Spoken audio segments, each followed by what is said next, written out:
नमस्कार, आप देख रहे हैं सी न्यूज और मैं हूं ज्योति अरोड़ा। आइए नजर डालते हैं इस वक्त के न्यूज बुलेटिन पर। बिहार नरकटियागंज विधानसभा में नामांकन करने आए प्रत्याशियों की सोच इस बार अलग देखने को मिली है। निर्दलीय प्रत्याशी मिथिलेश तिवारी ने किसी भी पार्टी के टिकट से चुनाव लड़ने की बात को गुलामी जैसे शब्दों का जिक्र कर दिया है, तो वहीं फौजी किसान पार्टी के नाम का रजिस्ट्रेशन कराकर खुद चुनाव लड़ रहे हैं। पार्टी के संस्थापक मुन्ना सिंह ने देश के सभी मौजूदा पार्टियों पर सवाल उठा दिया है। सारी कमियां थी हमारे क्षेत्र में, स्पेशली कुछ भी नहीं है। तो फिर हमने देखा मौजूदा स्थिति में जितनी पार्टियां हैं, सभी पार्टियों की स्थिति एक ही जैसे, कोई भी सही पार्टी नहीं है। जात धर्म की लड़ाई लड़ा रहे हैं ये लोग, और विकास के नाम पे कुछ भी नहीं है, इंसानियत ख़त्म ही होता जा रहा है। तो ये सब देख के हमने निर्णय लिया और अपने भूतपूर्व सैनिकों से मिला और किसानों से मिला, अपने नौजवान भाइयों से मिला। सभी ने बोला कि हम लोग एक अलग पार्टी बनाई जाए। फिर हमारे दिमाग में आया और हमारी पत्नी ने ये नाम सुझाया कि आप फौजी हैं, आपके पिताजी किसान हैं, तो क्यों नहीं फौजी किसान पार्टी बनाया जाए। और फिर हमने दिल्ली चुनाव आयोग में ये नाम दिया, तो उन्होंने इसको कह दिया कि ये नाम सही है, आपको मिल जाएगा। तो फिर ये फौजी किसान पार्टी की स्थापना हमने अप्रैल 2019 में किया। आज कहाँ जा रहे हैं? अभी हम जा रहे हैं नरकटिया अनुमंडल में अपना नामांकन देने के लिए। क्या नाम हुआ आपका? मुन्ना सिंह। नरकटियागंज विधानसभा से मुझे एक ही मिशन है कि ना रंगदारी ना दरबारी ना भवे बसुर के बारी। अब की बारी मिथिलेश तिवारी, इसको हमको समाप्त कर देना है। और मैं यह 1 साल पहले वादा किया था, 1.5 साल पहले, आज से 15 माह पहले 16 माह मैंने जनता से वादा किया था कि मैं जब भी लड़ूंगा तो निर्दलीय ही चुनाव लड़ूंगा। आज मेरे पीछे कम से कम 5-10 पार्टियां दौड़ी थी। क्यों निर्दलीय?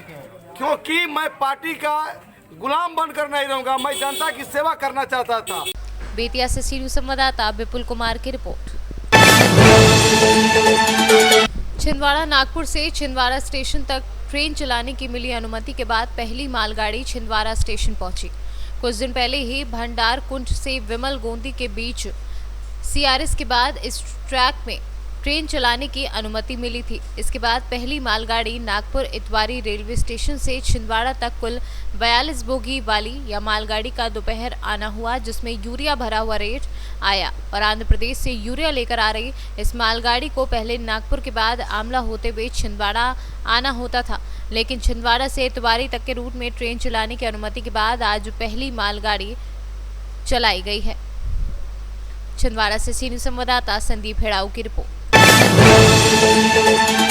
छिंदवाड़ा परासिया, जहां अपराधियों के हौसले बुलंद हैं, वहीं अपराध को रोकने एवं सुरक्षा की दृष्टि से सीसीटीवी कैमरे लगाने की मांग एसडीएम को ज्ञापन सौंप कर की गई। जय श्री राम।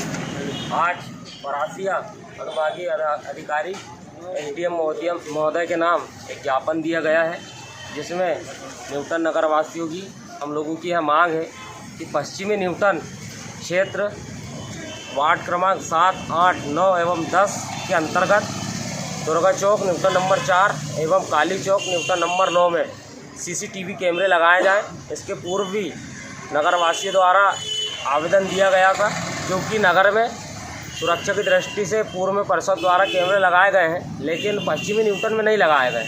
तो हम लोगों की यह मांग है कि जल्द से जल्द दुर्गा चौक एवं काली चौक में भी कैमरे लगाए जाएँ। छिंदवाड़ा से सी न्यूज संवाददाता संदीप हेड़ाऊ की रिपोर्ट। उत्तर प्रदेश के जनपद हापुड़ के थाना नगर कोतवाली पुलिस को बड़ी सफलता हाथ लगी है। पुलिस ने मुखबिर की सूचना पर पशुओं की चर्बी से घी बनाने वाले गिरोह का भांडाफोड़ किया है। पुलिस ने पशुओं की चर्बी से घी बनाने वाले गिरोह के 3 सदस्यों को गिरफ्तार किया है।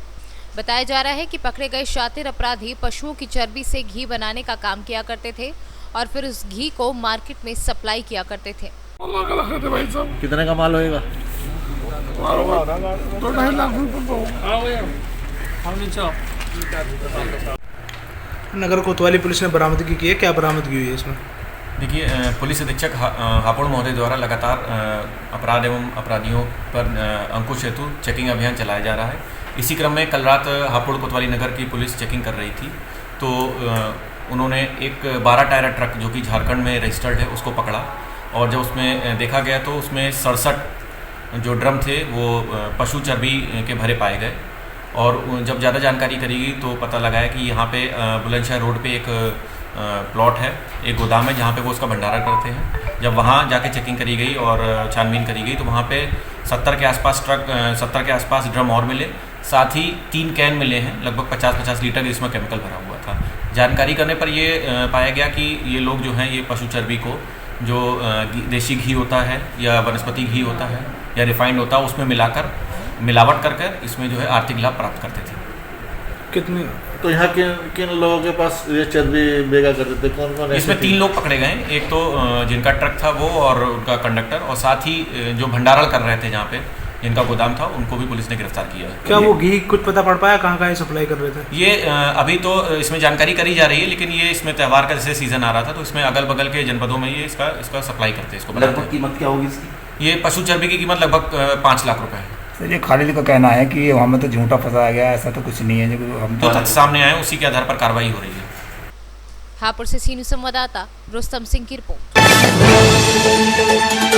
वन परिक्षेत्र के उड़न दस्ता छिंदवाड़ा से विधानसभा जुन्नारदेव के गोद्दम ग्राम के राजेंद्र के घर पर छापेमारी कार्यवाही की, जिस पर देवेंद्र कुमार सोनी ने बताया कि हमें गुप्त लिफाफे पर जानकारी मिली कि गोदाम में रहने वाले राजेंद्र के घर पर सागौन के जखीरे रखे हुए हैं। हमारे द्वारा छापेमारी की गई, जिस पर 64 नग चिरान, जिसकी अनुमानित कीमत 50,000 है। हमारे द्वारा सागौन की चिरान कब्जे में लेकर कानूनी कार्यवाही की, जिसमें देवेंद्र कुमार सोनी, उपवन क्षेत्र हिंदी, राजेंद्र वाघमारे व अन्य सभी लोग छापेमारी कार्यवाही में शामिल रहे। सर, आज जो ये सागौन की लकड़ी जब्ती की गई, कहाँ से की गई और किस तरीके से? ये ग्राम उद्यम से जब्ती की गई है, राजेंद्र के यहाँ से। और इसकी शिकायत जो है छिंदवाड़ा मुख्य वन संरक्षक महोदय जी को हुई थी। बंद लिफाफा में ये शिकायत हुई थी। मुख्य वन संरक्षक महोदय जी के निर्देश अनुसार उड़न दस्ता वन वर्ग छिंदवाड़ा का पूरा स्टाफ और BSF का भी पूरा हमारा दल को CCF महोदय जी के द्वारा यहाँ भेजा गया और सर्च वारंट जारी करके उपमंडलाधिकारी परासिया के द्वारा सर्च वारंट जारी किया गया। और सर्च वारंट लेकर हम लोग जामई परिक्षेत्र का वन हमला को लेकर के ग्राम कुद्दम में राजेंद्र के घर जाकर सर्च वारंट तामील की गई। और उसके यहाँ जब सर्च किया गया घर में, तो बीच के मकान में भी, छपरी में भी, पीछे भी सारी चिरान रखी हुई थी। इसके बारे में हमने पूछताछ किया कि इसकी सरकारी कोई खरीदी की आपके पास रसीद है या कोई आपका पुराना मकान का सत्यापन रिपोर्ट है। तो उसके द्वारा कोई भी दस्तावेज हमको बताए भी नहीं गए और बोला गया कि मेरे पास कोई दस्तावेज इसके है नहीं है। क्या सर, इसके पहले और भी शिकायत हो चुकी है इस व्यक्ति की? नहीं, इसकी पहली बार ये शिकायत हुई थी। और ये जो शिकायत हुई है, जैसा भी हुआ है, लेकिन इस आदमी ने जो लकड़ी एकत्र किया है उसका कोई उद्देश्य ये नहीं था। उस देखने में ये पता चल रहा है कि उसका नवनिर्मित मकान है और वो जैसे स्लैब डालते हैं ऐसा वो पट्टियों से स्लैब करना चाह रहा था और ऐसा ही उसने रखा भी था। नीचे हरी नेट लगा दी गई थी। हमने सारा खुलवा के और देखे तो पूरी सारी चिरान जो है 64 नग पाई गई, जिसके किसी प्रकार के वैध दस्तावेज नहीं मिलने के कारण जब्ती कार्रवाई के तिवारी परिक्षेत्र सहायक के द्वारा करवा करके और सारी जब्ती करके। लकड़ी काय की है सर? सारी सागौन की लकड़ी है। ये क्या कीमत की होगी? ये लगभग 50,000 रुपए की कीमत की लकड़ी है। Thank you sir. जुन्नारदेव से कैमरा पर्सन सानू के साथ वीरेंद्र अग्रवाल की रिपोर्ट। इस वक्त के न्यूज बुलेटिन में फिलहाल इतना ही। देश और दुनिया की तमाम बड़ी खबरों के लिए आप देखते रहिए सी न्यूज। हर खबर आपके साथ, आपके हाथ।